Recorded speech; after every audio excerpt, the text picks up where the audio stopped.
So this is it. Good morning everyone.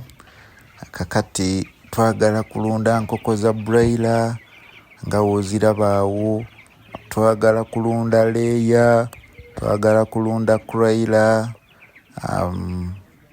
Tugenda kuba tutandika okuteekayo content. Please you start subscribing on the channel nga tufuna okuyigirizibwa for those who want to do layers, broilers and croilers. Management practices, tulunda tutya, what is the productivity, profitability, nebisigadde.